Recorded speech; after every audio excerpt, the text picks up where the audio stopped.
आज मैं आपसे दो मुद्दों पे बात करना चाहूँगा। पहला कोरोना यानी कोविड-19 और दूसरा मुद्दा है पेट्रोल, जो बढ़ती कीमतें इस समय गरीब आदमी के सर पे लदी हुई हैं या देशवासियों के सर पे लदी हुई हैं। तो कोरोना के मुद्दे में बात करना चाहूँगा। हमारे देश की आबादी लगभग 135 करोड़ है और जो प्रेजेंट टाइम पे आंकड़े दिखाए जा रहे हैं, लगभग 3.5 लाख लोग संक्रमित हो चुके हैं कोरोना से। 3.5 लाख में जो एक्टिव केस हैं वो लगभग 1.5 लाख से 2 लाख एक्टिव हैं। अब अगर ये 135 करोड़ से अगर आप इसका परसेंटेज निकालें तो जो 135 करोड़ की हमारे देश की आबादी है वो इसका 1% भी नहीं हो रही है। जो हमारे इस वक्त एक्टिव केसेस हैं वो 1% भी नहीं हैं और हमारे देश की चिकित्सा ये इस स्तर पे है कि आप ये समझ लीजिए कि 1% को भी हम सुविधा नहीं दे पा रहे हैं। चुनाव आता है, वही हिंदू मुसलमान की बातें, वही हिंदू मुसलमान की बातें, लड़ाई झगड़े की बातें, इसने वो किया उसने वो किया था, इन बातों पे हम चुनाव लड़ते हैं और जीतते हैं।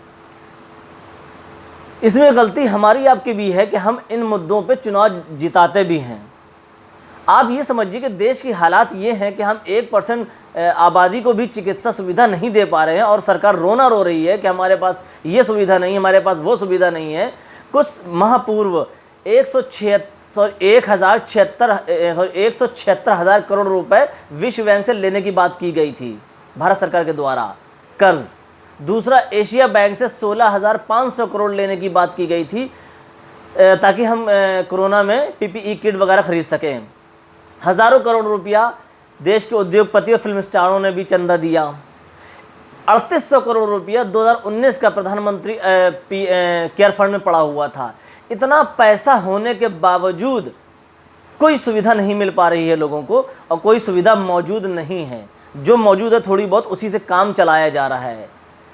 तो क्यों हमारे देश के नेता ऐसा नहीं करते हैं कि हम अपनी चिकित्सा सुविधा बेहतर करें और अपने देश को बेहतर चिकित्सा सुविधा प्रदान करी जा सके। सिर्फ हिंदू मुसलमान के लड़ाने से चुनाव नहीं जीतना चाहिए। आप काम कीजिए, काम करेंगे आपको वोट मिलेगा, लेकिन नहीं, बात वही अभी आप देख लीजिए, चुनाव आ रहा है बिहार का, हिंदू मुसलमान हो जाएगा कहीं ना कहीं, हिंदू मुसलमान के नाम पर चुनाव लड़ा जाएगा क्योंकि विकास तो कुछ हुआ ही नहीं है। विकास के नाम पे चुनाव लड़ नहीं सकते हैं। दूसरा मुद्दा, मैं आपको ज़्यादा समय नहीं लेना चाहूँगा, दूसरा मुद्दा मेरा है पेट्रोल पे। लगभग एक हफ्ते के अंदर 3 से 4 रुपए प्रति लीटर पे टैक्स बढ़ चुका है रेट। जो हमसे हमारे मुल्क से तेल खरीदते हैं पड़ोसी देश जैसे नेपाल हो गया, भूटान हो गया, श्रीलंका हो गया, ये हमारे देश से तेल खरीदने के बाद अपने देश में हमसे सस्ता तेल बेच रहे हैं। कैसे? उनकी नीयत साफ़ है, नीयत अच्छी है। हमारे देश के नेताओं की जो इस वक्त राज कर रहे हैं, नीयत अच्छी नहीं है। अगर नीयत अच्छी होती तो देश की जनता को सुविधा देते।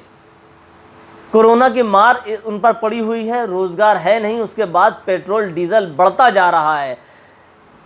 इंटरनेशनल स्तर पर डीजल पेट्रोल का दाम कच्चे तेल का दाम कम हुआ है और यहाँ पे दाम बढ़ाया जा रहा है, रोज़ बढ़ाया जा रहा है। ये मार मारी जा रही है देश के लोगों पर। कब तक ऐसे चलेगा? कब तक देश के लोगों को लूटा जाएगा? जो बात करते थे कि मैं देश नहीं लुटने दूंगा, मैं देश नहीं झुकने दूंगा, आज देश लुट भी रहा है और कई जगहों पे देश की बेइज्जती हो रही है। एक तरह से देश झुकने के बराबर है। लेकिन हम भारतवासी ऐसा होने नहीं देंगे किसी हाल में कि हमारे देश का ज़रा सा भी सर नीचा हो। हम आपको ये चाहिए कि हम एक होकर के, साथ होकर के देश को बढ़ाने में योगदान दें और देश का नाम रोशन करें।